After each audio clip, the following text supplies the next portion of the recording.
My guess is that most of us have those times when we scurry around and we're doing all kinds of things, rushing around, doing this, doing that, and then suddenly maybe we have this urge just to stop for a moment. To stop and to think and to reflect about life and about who we are.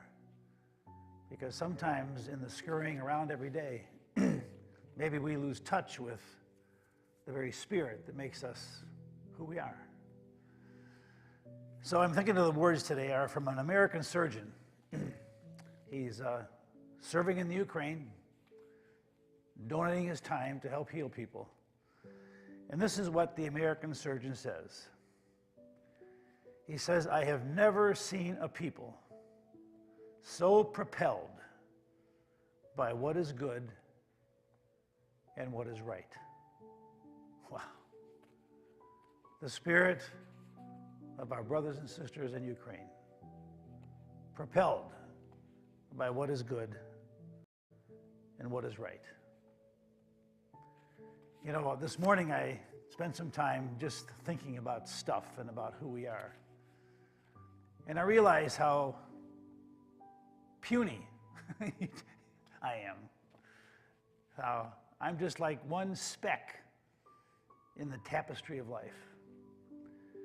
And I think of those scenes in Ukraine where the farmer is in the middle of his field. His home and farm have been bombed. There's nothing left. And he's just talking to the person next to him. And he says, "Then why don't you leave?" And he said, "I can't leave. This is my home."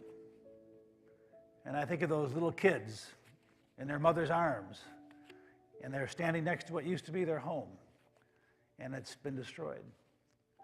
And on the other side of the world, there's the flooding in South Africa, where 40,000 people have been displaced. And they had scenes of little kids with their moms and their dads, and they have nothing left because the entire village has been wiped away. And I think every one of those scenes, you know, those are God's children, you know. Those are our brothers and sisters. And so this morning, I kind of stepped back, and every morning Q comes down, and I have his protein shake waiting for him. And he sits at the kitchen counter. And I was just watching him drink his shake in one hand, and then he had his radio in the other hand. And I just looked at him. And I just thought to myself, how did he ever get here?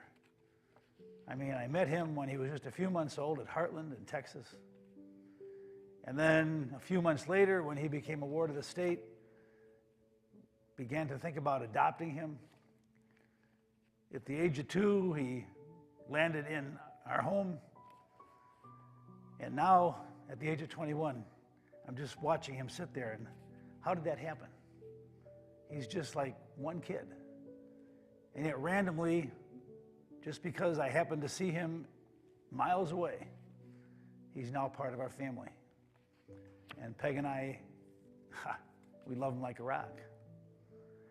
And I was thinking about how random birth is, because I was born in Chicago, Q in San Antonio.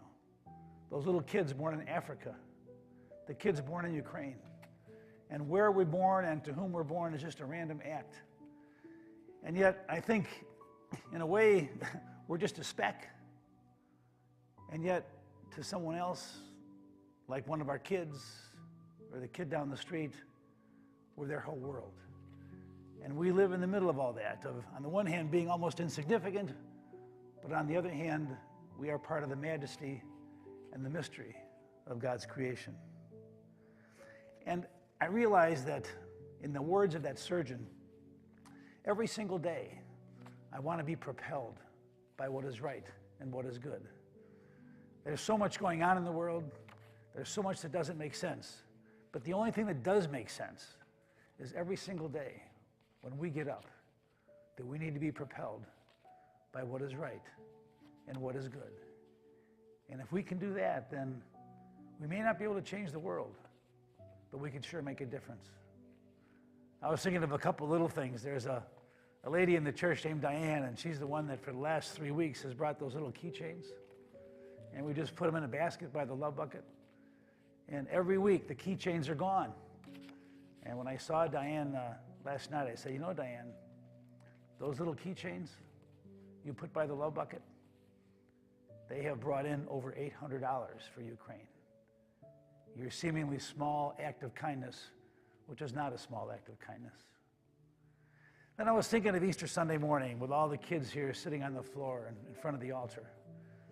And I was thinking how lucky those kids are to be born into a safe place and to be born into a good family.